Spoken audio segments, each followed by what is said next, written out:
So good morning friends, this is C A Parthkar. मैं उम्मीद करता हूँ आप लोग सभी अच्छे होंगे, अच्छे से पढ़ रहे होंगे, आपकी स्टडीज़ अच्छी चल रही होगी और आपको जो हम चैप्टर कर रहे हैं C A inter F M का चैप्टर नंबर 3 रेशियो एनालिसिस समझ में आ रहा होगा। In last class we have just completed point number C activity ratio.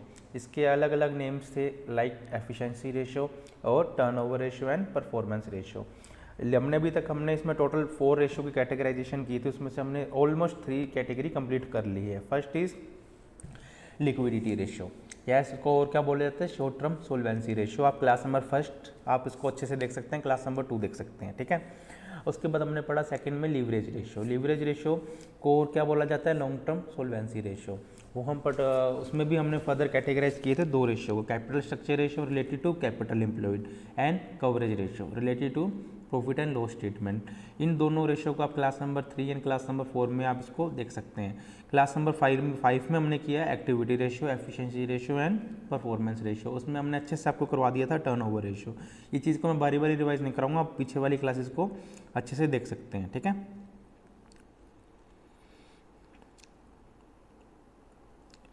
ये देखो activity ratio, efficiency ratio, performance ratio and turnover ratio, right. Turnover ratio last में word आएगा, टर्नओवर मींस किससे रिलेटेड होगा, ये हमारी सेल से रिलेटेड। एक्टिविटी, एफिशिएंसी, परफॉर्मेंस या टर्नओवर, बात वही है।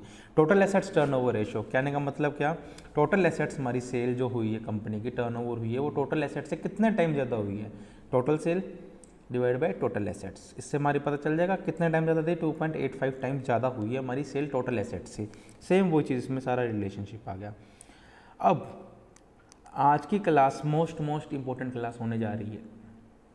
इतने ज़्यादा आपको कंसेप्ट इस क्लास में समझने को मिलेंगे। मैं उम्मीद करूँगा कि आप लोग सब अच्छे से इसको पढ़ेंगे, समझेंगे एंड कोई भी किसी भी टाइप की क्रैमिंग मत करना। कोई भी डाउट हो इंस्टेंट प्लीज़ मुझसे आप पूछ जरूर लेना, ठीक है। करें स्टार्ट, यस।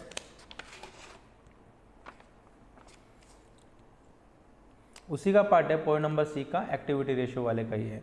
इसके जो हमारे फर्स्ट 4 रेशियो पढ़े वो तो टर्नओवर रेशियो से रिलेटेड थे, kind of total assets turnover, fixed assets, capital turnover and current assets. अब वर्किंग कैपिटल टर्नओवर के भी फर्दर 3 कैटेगरी है, पढ़े। चलिए स्टार्ट। उसी के बाद आप लिखोगे पॉइंट नंबर 6 में। मोस्ट इंपॉर्टेंट क्लास है, अच्छे से समझना प्लीज़, मेरे साथ साथ राइट डाउन करना।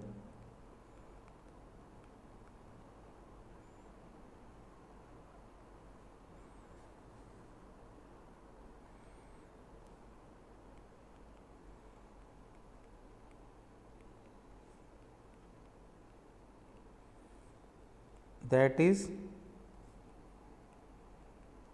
inventory turnover ratio. What do you mean by inventory? Anyone? Stock? Yes. Foundation में भी हमने पढ़ा हुआ है, +1 +2 में पढ़ा हुआ है, ठीक है। अब कहने का मतलब क्या, टर्नओवर रेशियो कहने का मतलब क्या, सेल्स। हमारा जो इन्वेंट्री है वो सेल्स का कितना टाइम ज़्यादा है, मतलब जो हमारी सेल्स है वो हमारी इन्वेंट्री के कितने टाइम ज़्यादा है। बेसिकली टर्नओवर रेशियो में ये बात कर रहे हैं, जो हमारी सेल हुई है वो हमारी इन्वेंट्री से कितने टाइम ज़्यादा हुई है। समझो मेरी बात को। यहाँ पे सेम आप एक छोटा सा एक हेडिंग बना लो इसकी,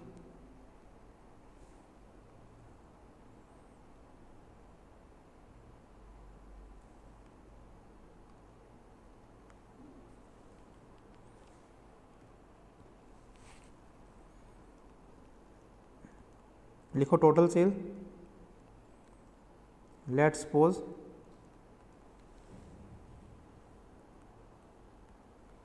₹12 लाख। मैं फाइनेंशियल ईयर किसकी बात कर रहा हूँ,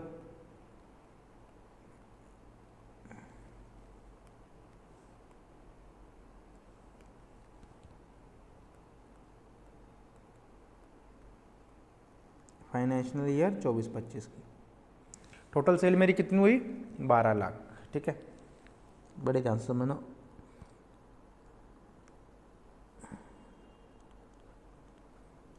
स्टॉक एज ऑन 1/4/24 कितना था, 80,000। इसको और क्या बोलेंगे, very good, opening stock, yes.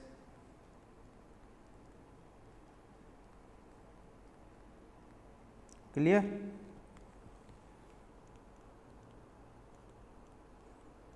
Stock as on 31/3/25 कितना था? 1,20,000। इसको क्या बोलेंगे? Closing stock. अब टर्नओवर रेशियो में आपको क्या कंसेप्ट बताया है कि टर्नओवर रेशियो किसके बेसिस पे पूछा गया है? पहले क्या चीज़ है? इन्वेंट्री है, फिक्स्ड एसेट्स है, करंट एसेट्स है, टोटल एसेट्स है। किसके बेसिस पे हम सेल बताएं कितनी % हुई है, कितने टाइम्स हुई है? Inventory turnover ratio. कहने का मतलब क्या? मेरी सेल मेरी इन्वेंट्री के कितने टाइम ज़्यादा हुई है। Yes, clear. तो प्राइमा फेसाई देखा जाए, इस कंसेप्ट को अप्लाई करने के बाद ये चीज़ें आपने राइट डाउन नहीं करनी। आपका मतलब तो यही हुआ।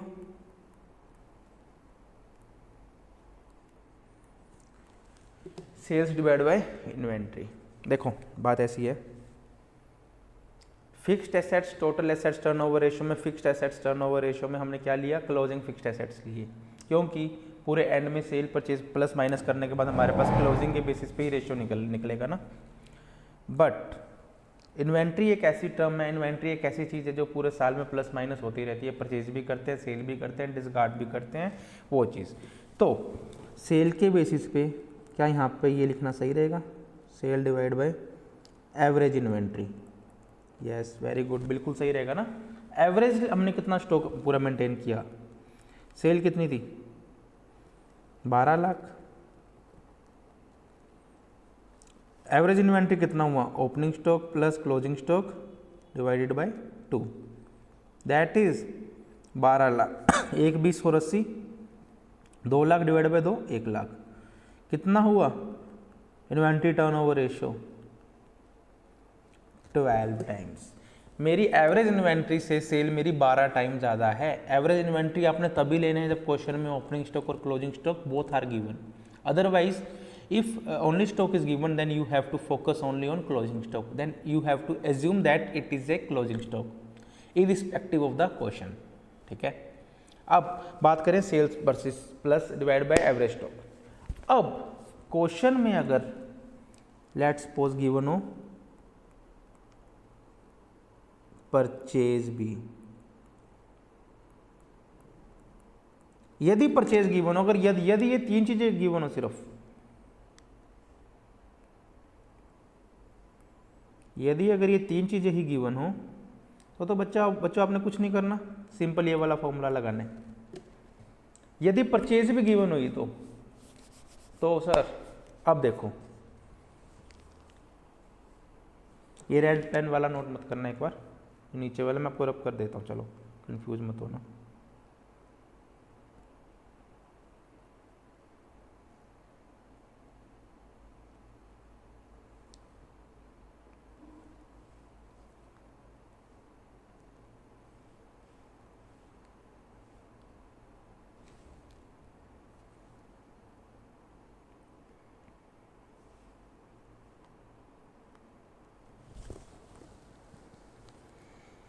ठीक है, अब आ गई परचेज गिवन। अब आपको सपोज करो ये चीज़ भी आपने नोट नहीं करनी, यहाँ पे लिखो साइड में, ये हर्ष बेटा, हर्ष है ये, ठीक है। हर्ष क्या करते हैं? लेट्स सपोज इसका फुटवेयर का काम है, शूज़ सेल करता है, ठीक है। ये 1 पेयर ऑफ शूज़ लेके आया, उसने 1 पेयर ऑफ शूज़ मार्केट में क्या कर दिया? सेल कर दिया। लेट्स सपोज 2000 रुपीज़ की, ठीक है। अब इसके पास ओपनिंग स्टॉक कितना था शूज़ का?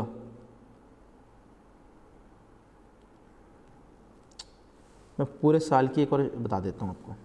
पूरे साल में उसने शूज़ सेल किए हर्ष ने,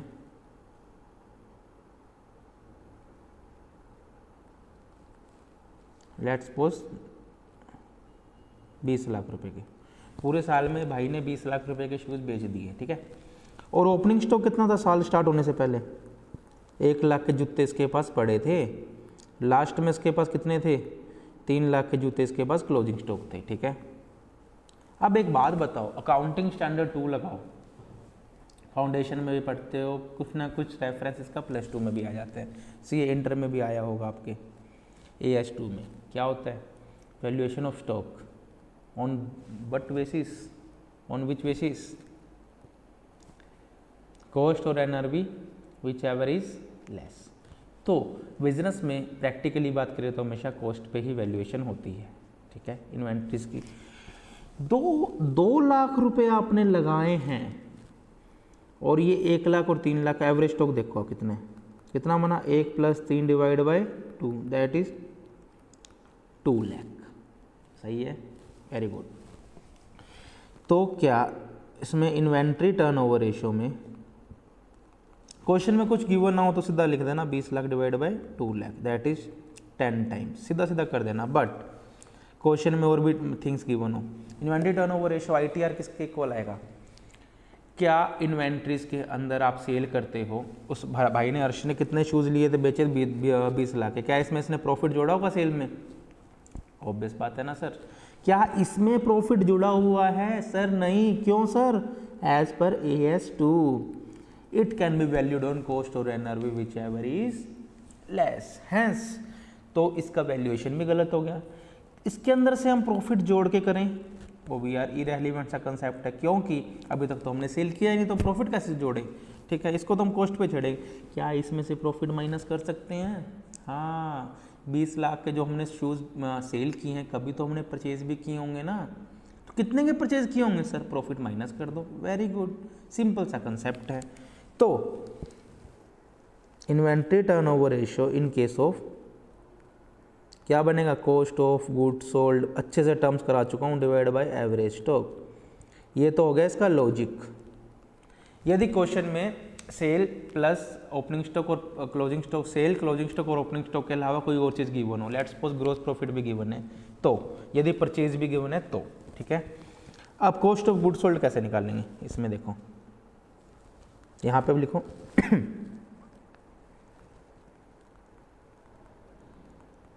कॉस्ट ऑफ गुड्स सोल्ड के 2 फॉर्मूले बताए थे। यस, बताओ, आप बताओ। कॉस्ट ऑफ गुड्स सोल्ड के मैंने फर्स्ट क्लास में 2 फॉर्मूले बताए थे। फर्स्ट फॉर्मूला इज सबसे सिंपल, सेल्स में से क्या माइनस कर दो? Gross profit. और opening stock sir purchase minus closing stock. 2 फॉर्मूले समझ में आ गए? इनके बेसिस पे मेरी कॉस्ट ऑफ गुड्स सोल्ड निकल जाएगी। कितने का सामान जो मैंने ये भाई साहब ये सामान बेचा है ना, इस सामान का मेरा वैल्यू कितनी है? 12 लाख। ठीक है, इसमें मेरा कुछ अमाउंट का बच्चों प्रॉफिट भी तो जुड़ा होगा ना, उस चीज को भी तो माइनस करना है हमने। यस, तो माइनस प्रॉफिट निकाल दो। प्रॉफिट के लिए सेल गिवन है 12 लाख। क्या जीपी गिवन है? सर नहीं, जीपी गिवन ही नहीं है। ट्रेडिंग अकाउंट से बैलेंसिंग फिगर करके मत निकालना, एग्जाम में कंफ्यूज हो जाओगे। तो ये वाला फॉर्मूला तो अप्लाई नहीं होगा। ये फॉर्मूला कब अप्लाई होगा? जब सर क्वेश्चन में ग्रॉस प्रॉफिट गिवन हो। यदि ग्रॉस प्रॉफिट गिवन होता तो हमें परचेज की भी जरूरत ना पड़ती। समझे बात को? सेल गिवन नहीं है, सेल गिवन है, ग्रॉस प्रॉफिट गिवन है, तो ये फॉर्मूला तो अप्लाई होगा ही नहीं। अब कौन सा फॉर्मूला अप्लाई होगा? Sir second formula. First opening stock कितना बच्चों? 80,000। परचेज कितनी? 5 लाख। एक काम करो, थोड़ा सा इसमें करेक्शन कर लो, 10 लाख कर लो इसको।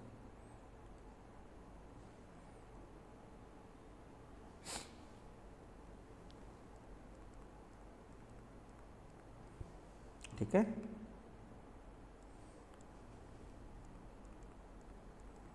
Minus closing stock. Closing stock कितना? 1,20,000। करो, कितना आया?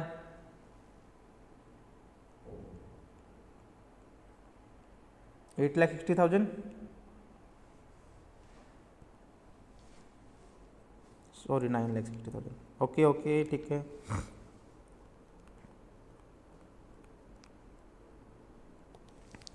$9,60,000 मेरा क्या आ गया? Cost of goods sold.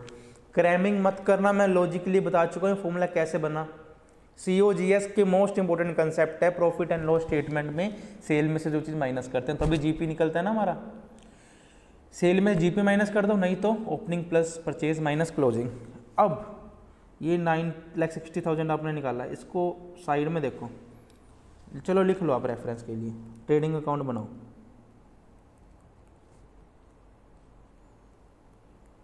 To opening stock, trading account तो ऐसे बनेगा ना, to purchase by sale by closing stock. बच्चों देखो ओपनिंग स्टॉक कितना गिवन है बताओ मुझे, 80,000। Closing stock sir 1,20,000। And sir purchase how much, 10 lakh. Sale 12 lakh. मुझे निकालना क्या है, जो 12 लाख का सामान बेचा उसमें की मेरी लागत कितनी थी, कॉस्ट कितनी थी। क्या प्रॉफिट माइनस कर दूं सर, कर दो, बट प्रॉफिट तो है ही नहीं, तो प्रॉफिट निकाल लो। कैसे निकलेगा, 2GP बैलेंसिंग फिगर। ये बहुत ज़्यादा मतलब टाइम कंज्यूमिंग प्रोसेस रहेगा यार, आपने SM भी तो अटेम्प्ट करना है ना 3 आवर्स में, इस चीज़ को आप मत करना। सिंपल COGS निकालने के लिए सेल माइनस GP या फिर opening plus purchase minus closing stock करो। 13,20,000, 13,20,000, यहाँ तक कुछ नहीं किया। बैलेंसिंग फिगर करके देखो कितना आया,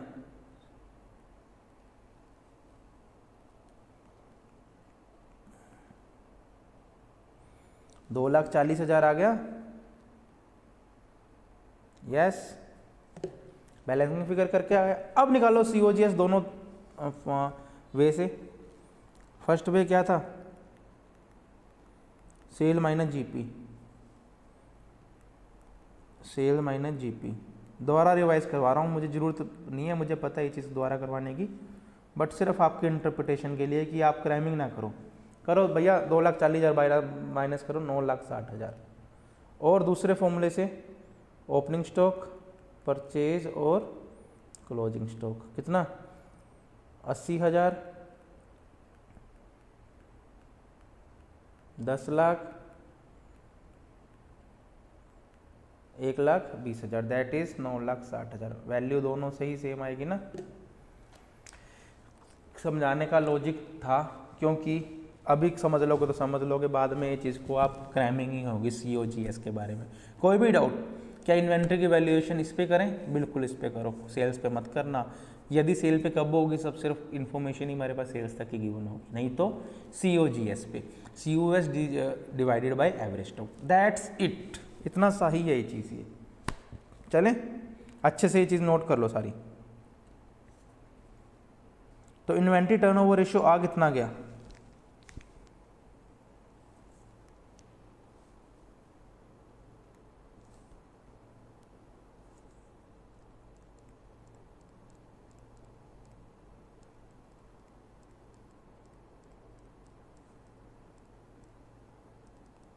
टर्नओवर रेशियो। हाँ जी बोलो, किसी भी चीज़ की वैल्यूएशन करने के लिए सेल्स का कितना टाइम हुआ है, सेल उस चीज़ की कितने टाइम हुई है, वो चीज़ चेक करने के लिए।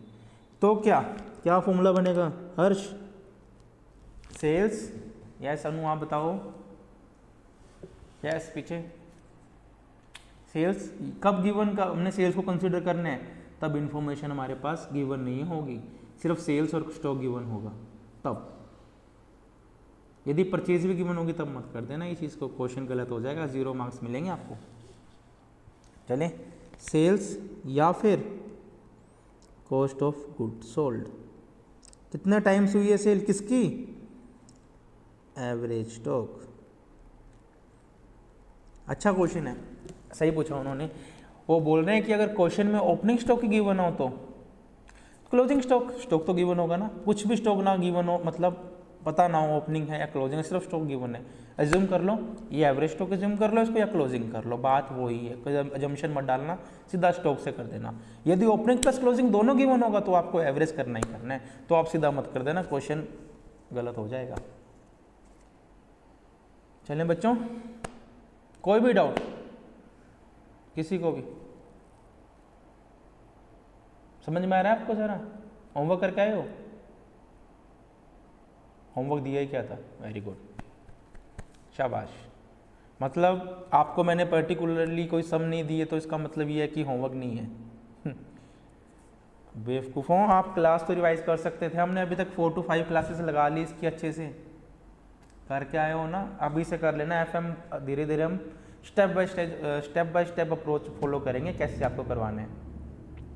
मोस्ट ईजीएस्ट चैप्टर मैंने उठाया है, धीरे धीरे इसके लेवल्स भी बढ़ते रहेंगे। चलें आगे। इन्वेंट्री टर्नओवर रेशियो समझ में आ गया। सेम इसी तरह ये इसकी बात करें, कौन सा इन्वेंट्री था, ये फिनिश गुड्स का जो हमने मार्केट में सेल कर दिया। ये क्या है,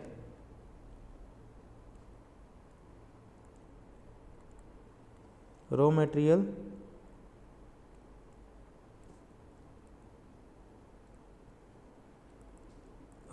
इन्वेंट्री टर्नओवर रेशियो। अब रॉ मटेरियल की बात क्या करें, अब यहाँ पे क्या आएगा, सेल आएगा। रॉ मटेरियल नीचे तो देखो किसके हक में बात कर रहे हैं, रॉ मटेरियल का, तो average stock of raw material. ऊपर किसकी बात करें,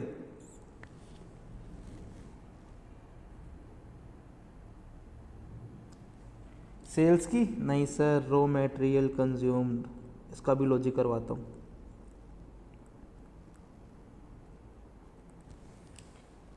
यहाँ पे नीचे सी के नीचे लिख लो नोट्स।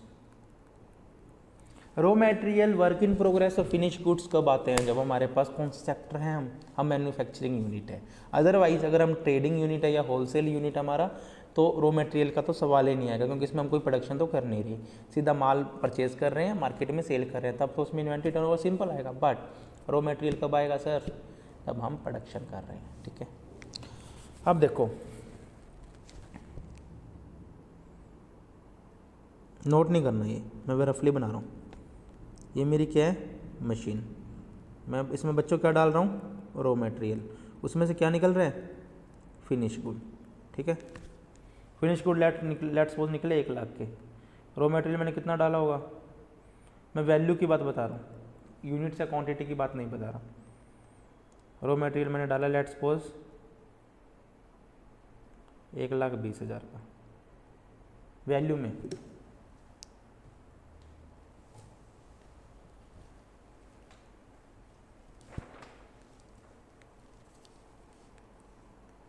को एक काम करो 80,000 करो,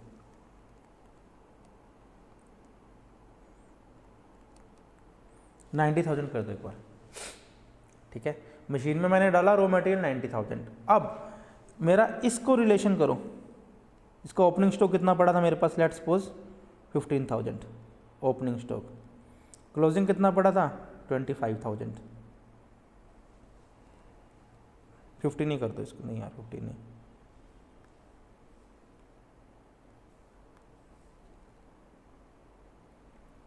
30,000 कर दो। एवरेज स्टॉक कितना आ गया,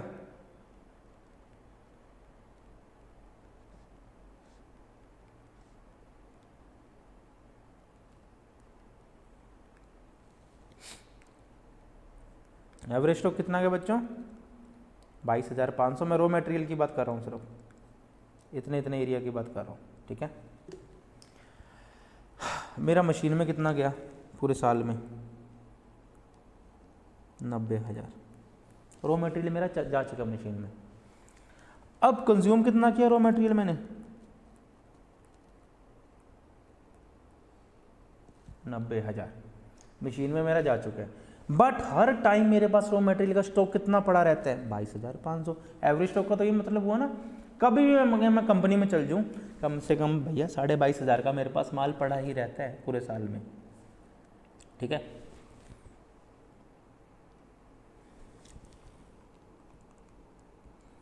एवरेज स्टॉक रॉ मटेरियल कितना, 22,500 कैसे आया, ये एवरेज स्टॉक है ना बच्चों। देखो आपने ओपनिंग स्टॉक कितना था 15,000, क्लोजिंग कितना था 30,000 एज्यूम किया हमने, टोटल कितना हो गया 45,000 डिवाइड बाई 2, एवरेज निकालने के लिए किसी भी चीज़ की तो 22,500। ठीक है, चलो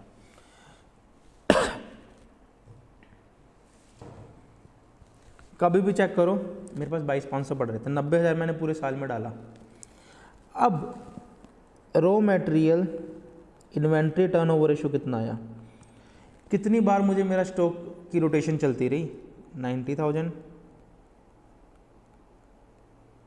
दैट इज 4 टाइम्स। कहने का मतलब क्या, साल में मुझे 4 बार मेरा स्टॉक मैंने रोटेट किया, मतलब 4 बार मैंने मशीन के अंदर डाला स्टॉक। कैसे सर, इसमें डाला मैंने लेट्स सपोज 10,000, अप्रैल के महीने में, मैडम नोट नहीं करना, 10,000 डाला मैंने अप्रैल में, मई में डाला मैंने 5,000, जून में डाला मैंने लेट्स सपोज 7,500, ऐसे से करता करता करता करता करता मैं डालता गया। इसमें मेरा कितना मशीन में चला गया, 10,000, 15,000, 22,500। रॉ मटेरियल में परचेज करता रहा, रॉ मटेरियल परचेज आ गई मेरी इतनी 22,500। ये सारा का सारा मैंने क्या किया, मशीन में डाल दिया 22,500 का। फिर दोबारा अगले क्वार्टर में ये चीज़ को कराने के लिए मैं आपको डाटा टर्नओवर रेशियो में और बेटर ढंग से समझ में आएगा नेक्स्ट पार्ट में। एक बार के लिए समझो, raw material inventory turnover ratio, raw material consume, कितना हमने रॉ मटेरियल डाला डिवाइड बाय एवरेज इन्वेंट्री, कितने टाइम्स हमारा रॉ मटेरियल कंज्यूम हो गया एवरेज स्टॉक के। सेम वही चीज़।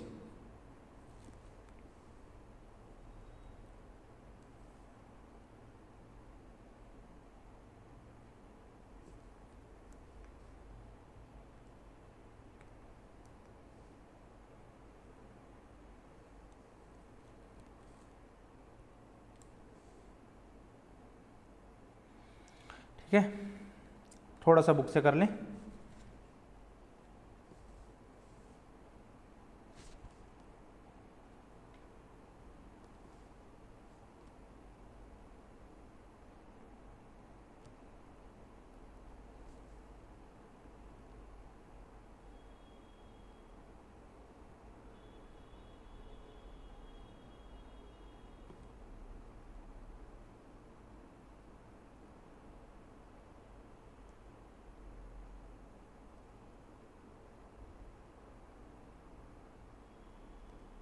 चलो come on,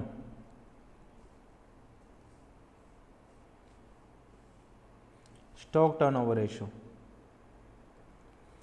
inventory turnover ratio means हमारा सेल्स, हमारी एवरेज इन्वेंट्री है कितने टाइम ज़्यादा हुई है, सेल कौन सी, इन्वेंट्री क्या, किस पे वैल्यूएशन करोगे, cost of NRV whichever is let's that is cost of goods sold. यदि क्वेश्चन में परचेज गिवन ना हो तो क्या लेना है हमने, सेल्स, देखो दोनों आए हुए हैं, नहीं तो cost of goods sold. Priority किसको देनी है, COGS को। क्वेश्चन में ओपनिंग स्टॉक गिवन हो तो सिर्फ क्लोजिंग स्टॉक, ठीक है, वही चीज़ है। रॉ मटेरियल में क्या, average stock of raw material कितना ज़्यादा है हमारा, रॉ मटेरियल कंज्यूम के। समझ में आया, चलें आगे, करें नेक्स्ट पार्ट। चलो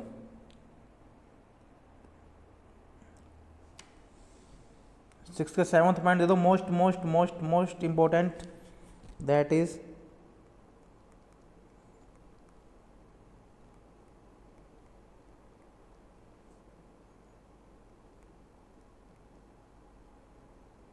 लिख लो मेरे साथ साथ,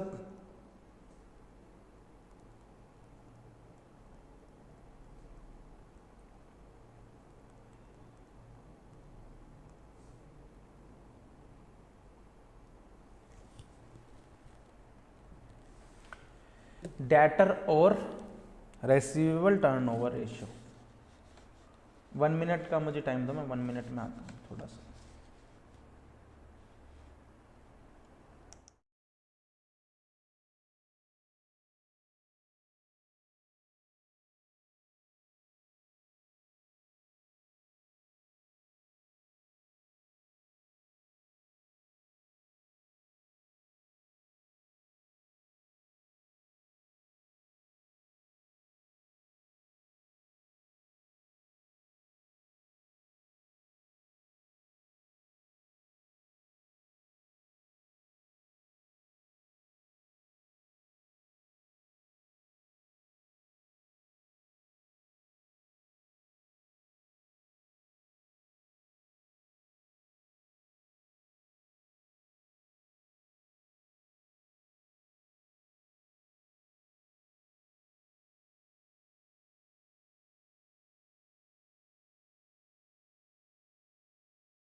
हेलो, चलो ठीक है, करें स्टार्ट।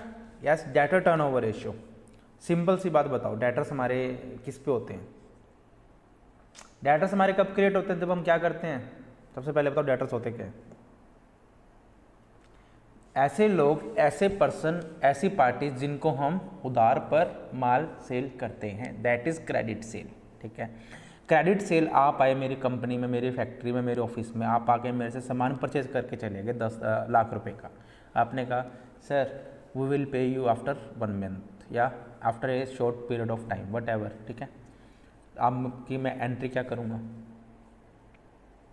General entry. अकाउंट्स का थोड़ा सा बताओ। कैश बैंक की तो एंट्री होगी नहीं। आया क्या मेरे पास? पार्टी का नाम to sales, credit sale, whatever जो हमारी सेल हुई है। ठीक है, सिंपल सा कंसेप्ट तो ये हुआ। अब देखो, सबसे पहले बात करते हैं डेटर रिसीवेबल टर्नओवर रेशियो किसके बेसिस पे होती है? टर्नओवर किसके बेसिस पे होगी ये?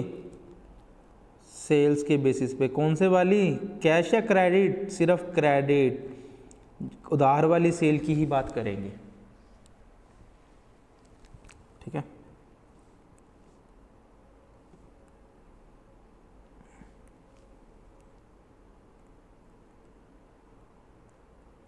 क्रेडिट सेल कितनी हुई है मेरे पास? Let's suppose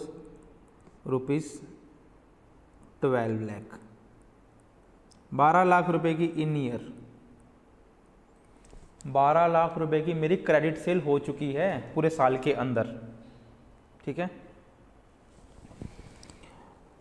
opening stock, O sorry, opening balance,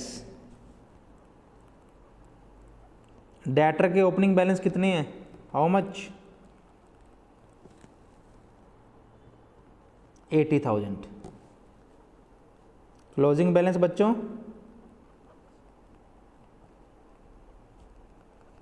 let's suppose it's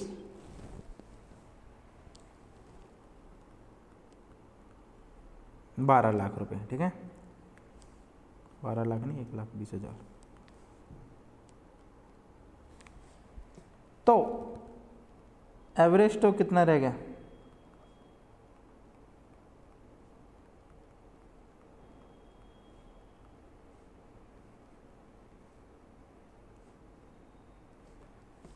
that is 1 lakh. ये तो सिंपल सही है यार, मैं एवरेज स्टॉक क्यों लिख रहा हूँ?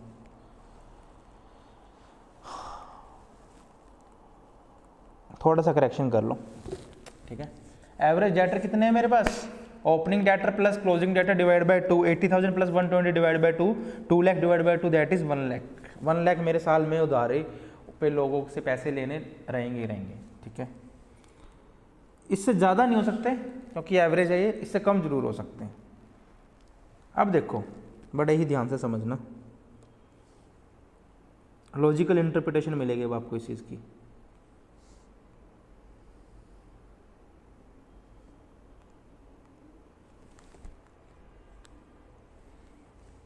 बेटा सेल कितनी है?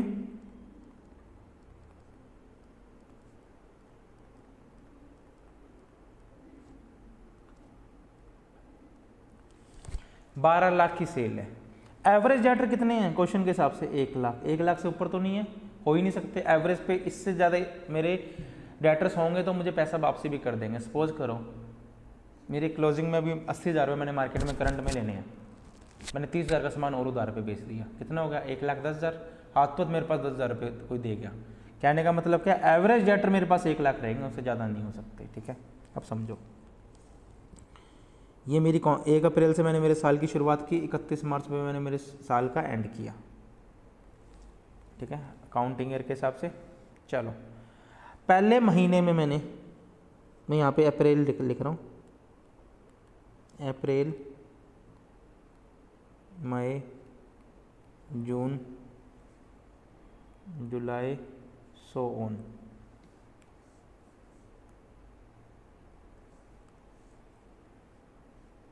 ठीक है, चलता गया। यहाँ पे क्या आ गया? मार्च।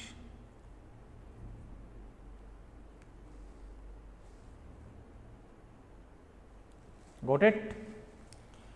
पहले महीने मैंने मेरी कितने की सेल की, किसकी बात कर रहा हूँ, सिर्फ मैं उधार की सेल, पैसा जिन पे मैंने मार्केट में लोगों से लेना है। पहले महीने मैंने मेरी सेल की, लेट्स सपोज अप्रैल एंड में मुझे पता चला मेरी सेल हुई है सिर्फ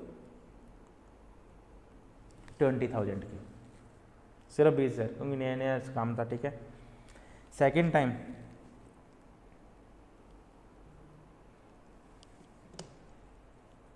अब मेरी क्रेडिट सेल कितनी होगी, 20,000 रुपये। अगले ही महीने मैंने मेरा सामान कितने का बेच दिया, लेट्स सपोज 80,000, ऐसे ऐसे करके 20,000, 2 लाख, 1 लाख, ये मेरी सेल की वैसे ही वैल्यू है। करते करते मार्च तक मेरा आ गया लेट्स सपोज 50,000। क्रेडिट सेल कितनी आ गई पूरी साल की, 12 लाख। एवरेज स्टॉक मेरे डेटर का कितना मेंटेन रहा, एवरेज स्टॉक मेरे डेटर का कितना मेंटेन रहा, 1 लाख। 1 लाख के बाद मेरे पैसे आने स्टार्ट हो गए। 1 लाख मतलब 1 लाख तक मैंने लोगों से पैसे लेने थे, उसके बाद उन्होंने मेरे को पेमेंट स्टार्ट कर दी, उससे ज़्यादा मेरे डेटर्स बढ़े ही नहीं।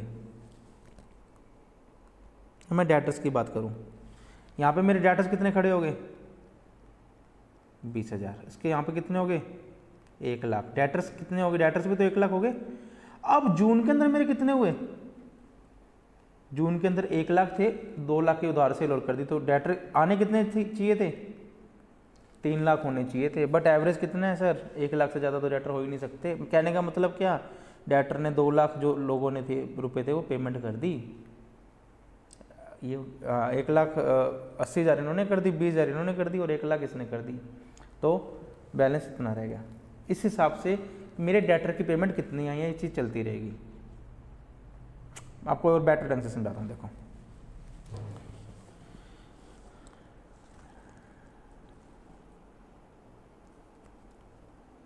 सुनो सुनो सुनो।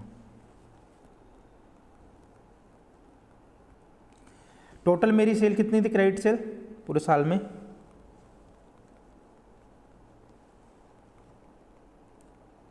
लिख लो इसको, credit sale in the year, how much, rupees 12 lakh. Average debtor कितने थे,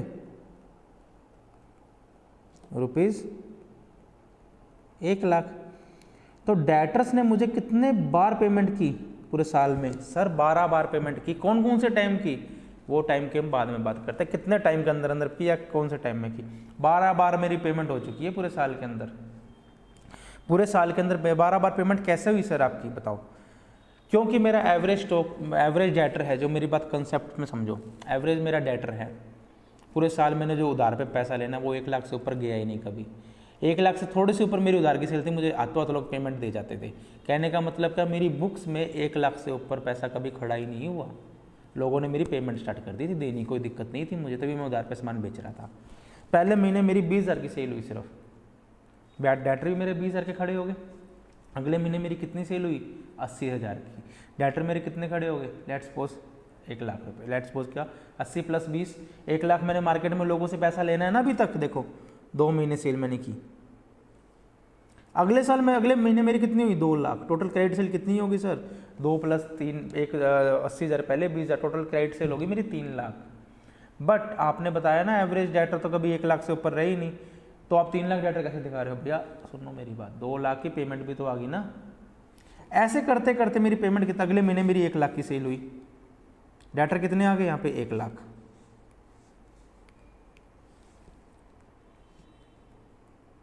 एक लाख तो खड़े हो सकते हैं। अगले महीने मेरी लेट्स सपोज अगस्त में मेरी सेल होगी 50,000। डेटर मेरे कितने बन गए, यहाँ तक तो डेटर 1 लाख आ गया था, यहाँ भी 1 लाख आ गया, 1 लाख की सेल की।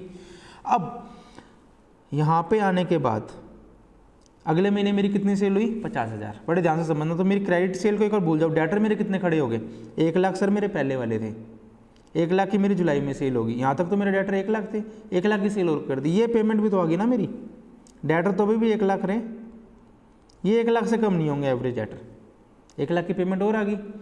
अब 1 लाख तो मेरी पेमेंट डेटर, क्लोजिंग डेटर थे इस महीने के, जून जुलाई एंड के, 50,000 की मैंने सेल और कर दी। टोटल क्लोजिंग डेटर अगस्त महीने के कितने हो गए सर 1,50,000। बट भैया 1 लाख से ज़्यादा तो हो ही नहीं सकते, 50,000 की पेमेंट भी तो अगस्त में आ गई होगी ना। कहने का मतलब क्या, ये पेमेंट डेटर्स ने कितने बार करी आपके पूरे साल के अंदर, that is debtor turnover ratio. Simplified manner में समझ में आया। क्रेडिट सेल मेरी सेल की 12 लाख हुई, 12 लाख पूरे साल में मैंने सेल किया। एवरेज डेटर भैया मेरे पास 1 लाख तो पड़ा ही रहता था, कभी भी चेक कर लो। 12 लाख आपने सेल किए हैं, उधार पे सामान कितने पे बेचा ये लिखना नहीं आपने, उधार पर, अगर हिंदी में थोड़े स्पेलिंग मिस्टेक हो जाए तो लेट इट करना।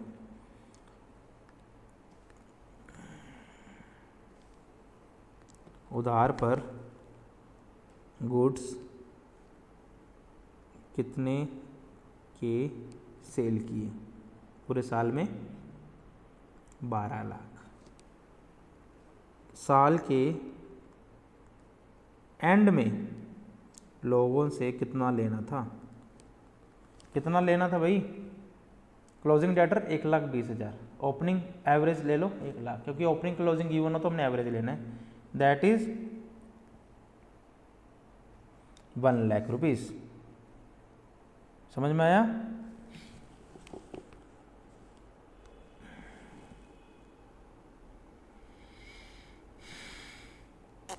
जस्ट गिव मी 1 मिनट यार, थोड़ा सा हैंग हो रहा है।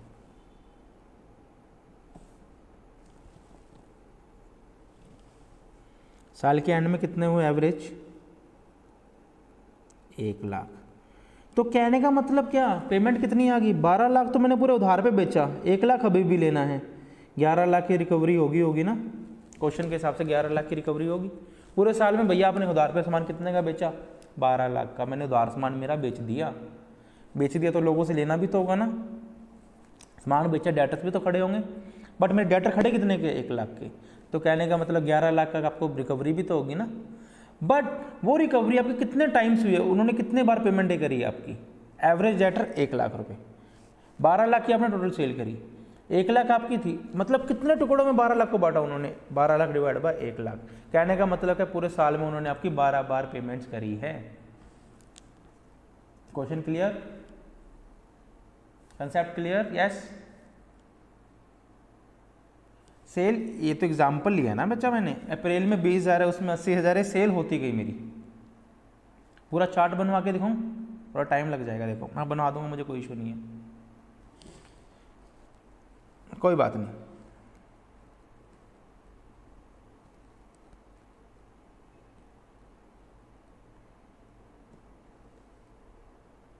चलो एक काम करो, छोटा सा चार्ट बना लो, मेरे लिए बना लो, मेरी ना थोड़ी सेटिस्फेक्शन नहीं होती जब तक स्टूडेंट के थोड़े बहुत डाउट भी मतलब आते रहते हैं। तो आ जाओ, छोटा सा चार्ट बना लो, आपको और बेटर समझ में आएगा, मेरे लिए बना लो।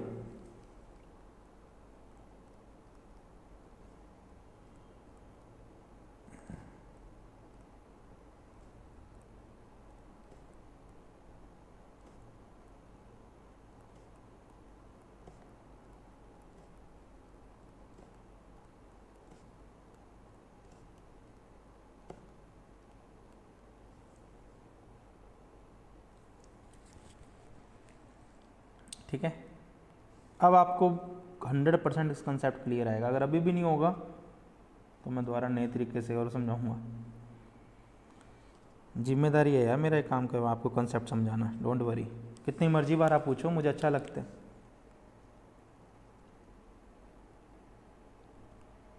ठीक है, सिंपल सा चार्ट बना लो प्लीज़। यहाँ पे मैं लिख रहा हूँ क्रेडिट सेल, पहले महीने की कितनी हुई, 80,000, दूसरे महीने में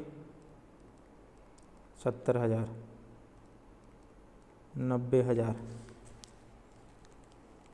1 लाख,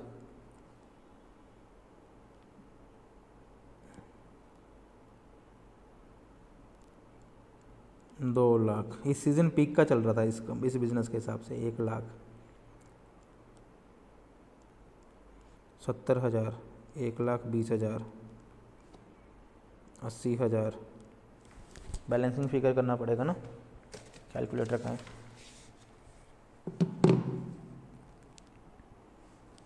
करो कैलकुलेटर में 80 एग्जाम्पल में सेट हो जाए हमारी फिगर्स 90 90 100 200 100 70 200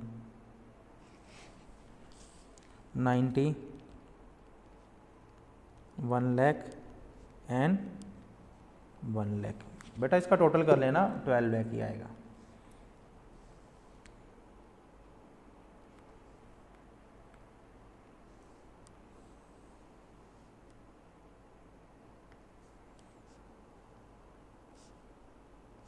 यस बच्चों, टोटल क्रेडिट सेल कितनी हुई? 12 लाख। यहाँ तक समझ में आया? प्लीज से yes. Cumulative credit sale, cumulative means अभी तक 80,000, अप्रैल एंड तक 80,000 थी, क्रेडिट सेल की बात कर रहा हूँ। मई एंड तक कितनी? 80 + 70 1.5 लाख। 2 महीने की। 3 महीने की 2,40,000। 4 महीने की 3,40,000। 5 महीने की 5,40,000 और 6 महीने की 6,40,000। 7 महीने की 7,30,000। 8 महीने की 8,50,000 और पूरे 9 मंथ्स की 9,30,000।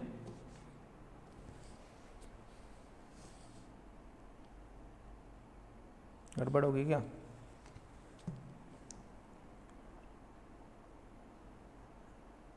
अस्सी 70 90 1 लाख 3 लाख 70 2 लाख। नहीं सही है यार।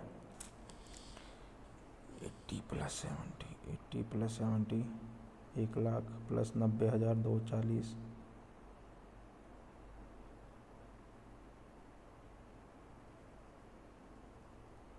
640 + 70,000।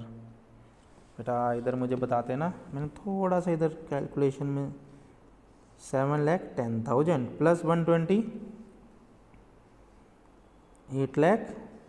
अब हो जाएगा इधर 9,01,000, इधर पूरे 10 लाख, इधर 11 लाख, इधर 12 लाख। ये समझ गए ना कैसे कर रहा हूँ? क्यूमुलेटिव निकाल रहे हैं इसका।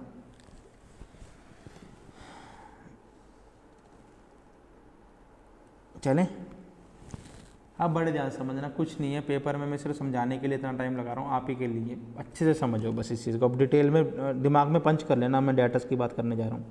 आ जाओ डेटर्स भाइयों। क्वेश्चन में मेरा कितना था सर? एवरेज डेटर, कहने का मतलब क्या सर? पूरे साल में मेरे 1 लाख तो कम से कम मेंटेन रहेंगे ही रहेंगे। तो कभी भी आप चले जाओ मेरे पास, लोगों से 1 लाख रुपए तो कम से कम लेना बना ही रहता है। 1 लाख मेरे एवरेज डेटर है, मतलब इतने डेटर्स तक मैं उधार पे सामान बेचता हूँ। इसके ज़्यादा मेरी सेल होती है तो लोग मुझे पैसा देना स्टार्ट कर देते हैं। तो maximum average debtor outstanding in the year is 1 lakh. Average debtor का मतलब यही हुआ maximum amount of debtor is outstanding in the year is 1 lakh. ठीक है, इससे ज़्यादा पेमेंट आनी स्टार्ट हो जाएगी। ठीक है, बड़े ध्यान से समझना। क्रेडिट सेल मैंने कितने की बच्चों? 80,000। 80,000 का मैंने गुड्स उधार पे बेचा, डेटर्स कितने खड़े हो गए? 80,000। यहाँ तक सिंपल सोबर समझ में आया कंसेप्ट? मगज में आया कंसेप्ट? चलो अब पेमेंट ड्यूरेशन कितनी बार आया ड्यूरेशन? अभी तक तो पेमेंट करी नहीं भाई उन्होंने, नहीं करी ना। 80,000 है, मिनिमम 1 लाख के बाद ही पेमेंट होगी ना। 1 लाख तक तो आउटस्टैंडिंग रहेंगे, ज़्यादा से ज़्यादा मेरे 1 लाख खड़े हो सकते हैं। 80,000, अब कितने सेल होगी मेरी? मार्केट में लेना है 1.5 लाख रुपया। तो डेटर्स मेरे बुक्स के हिसाब से कितने खड़े हो गए? 1.5 लाख। बट नहीं सर, 1 लाख रुपए की तो पेमेंट आ जाएगी ना, जल्दी बोलो। मैक्सिमम कितने खड़े हो सकते हैं? 1 लाख। तो 50,000 यहाँ पे लोगों ने पेमेंट भी तो कर दी ना। पेमेंट की ड्यूरेशन 1 आ गई, यहाँ पे 1 टाइम पेमेंट होगी। यहाँ पे कितनी वैल्यू आई? 1 लाख।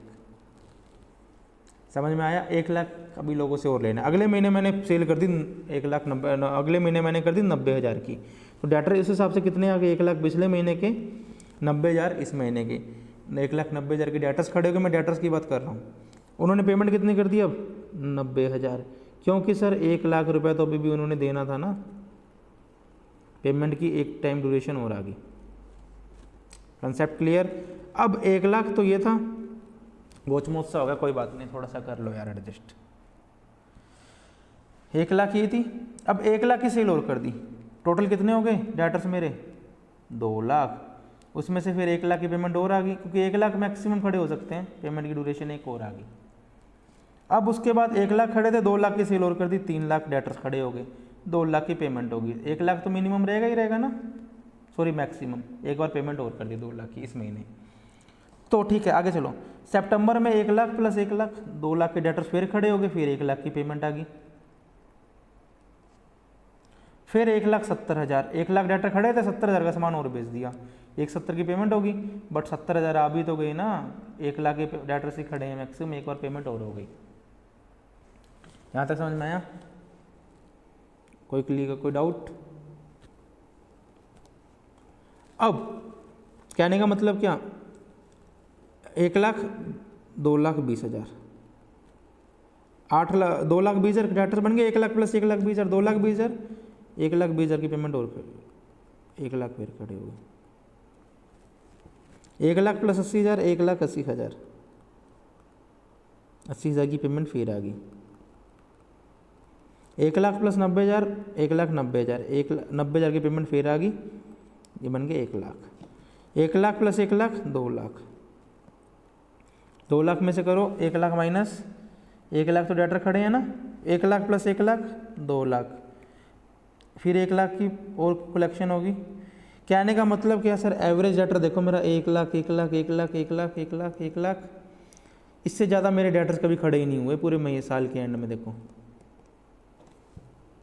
लॉजिक मेरा यही है।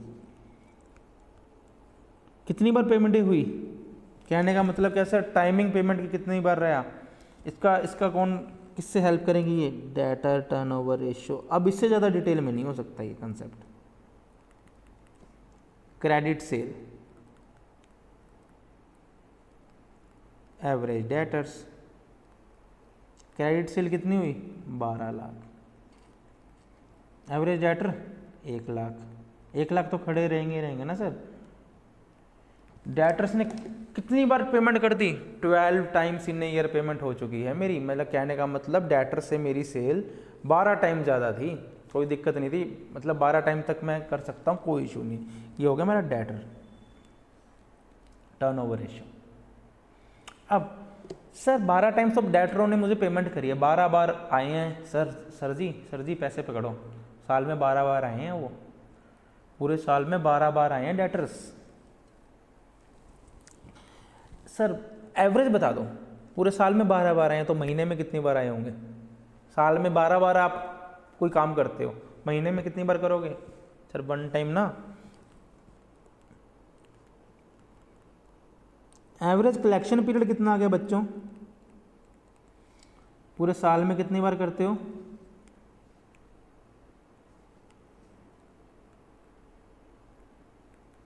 पूरे साल में आपने 12 बार किया, महीने में पूरे साल में 12 बार किया, तो मंथली कितना आया? अगर क्वेश्चन में डेज की बात करें 365 की डेज होंगे, मंथ की बात पूछे तो मंथ कर देना, और ईयर की पूछे तो ईयर कर देना, वो तो बात की बात ही है। ईयर चाहे नहीं आएगा, नॉर्मल वीक्स आएगा। वीक्स की बात करें 52 कर देना। कितनी बार पेमेंट हुई? 12 टाइम्स। मंथ की पूछे तो मंथ, 12 महीने होते हैं, 12 टाइम्स पेमेंट हुई, मीन्स हर महीने उसकी कलेक्शन रही है एवरेजली। कई बार महीने में 2 बार भी हुई है, कई बार महीने में 1 बार भी नहीं हुई, एवरेज हर महीने 2 बार। अगर सपोज करो, इसको आपने नहीं काटना, मैंने काट दिया, आप अपनी कॉपी में मत कट करना प्लीज़। अब इसकी जगह बच्चों लेट्स सपोज 4 टाइम्स आता, पूरे डेटर ने आपको 4 बार साल में पेमेंट करी है, 12 महीनों में 4 बार पेमेंट हुई, तो एवरेजली कितना आया? 12 महीनों में 4, हर तीसरे महीने उन्होंने आपको पेमेंट की है। That is average collection period is 365 divide by debtor turnover ratio. Average collection period बना क्या, फॉर्मूला क्या बना इसका,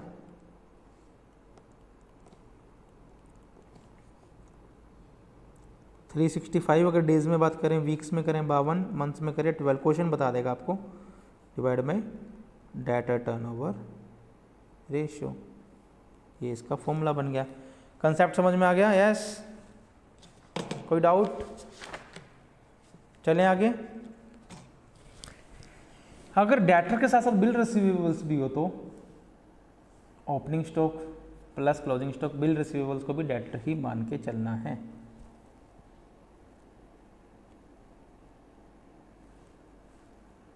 चलें,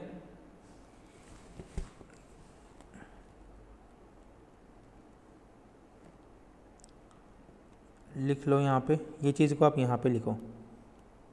कंसेप्ट समझ में आ गया ना एवरेज कलेक्शन पीरियड का कैसे?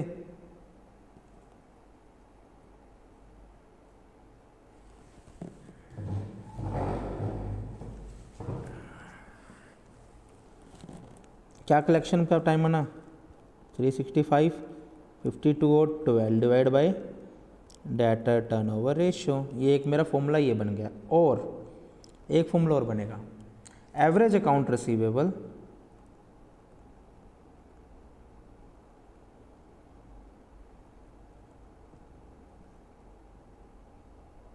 Divide by credit sales. बताता हूँ, ये रेयरली पूछा जाएगा, करना हमने दोनों से करवा देता हूँ।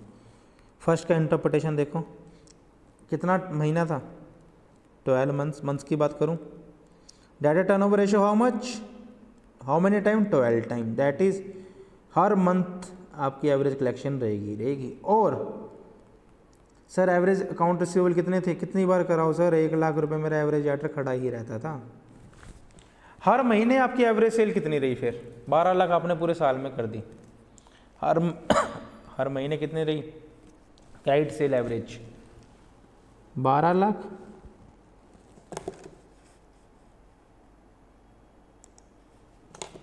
डिवाइडेड बाय 12, हर महीने कितनी रही, 1 lakh, that is 1 lakh divide by 1 lakh, 1 month. हर महीने आपकी कलेक्शन रहेगी। दोनों कंसेप्ट इजी हैं, समझ में आए। क्वेश्चन करेंगे आपको और अच्छे से पिक्चराइज करवा के समझा दूंगा। डेटर टर्नओवर रेशियो मेरा इतना सा ही था। थोड़ा सा कर लें बुक से, थोड़ा सा आपको ना इस पर माइंड को अपने 100% आपको इसको ही यूटिलाइज करना होगा कंसेप्ट समझने के लिए। पूरा माइंड का फोकस आपका यहाँ पे होना चाहिए। देखो बच्चों, डेटर टर्नओवर रेशियो इज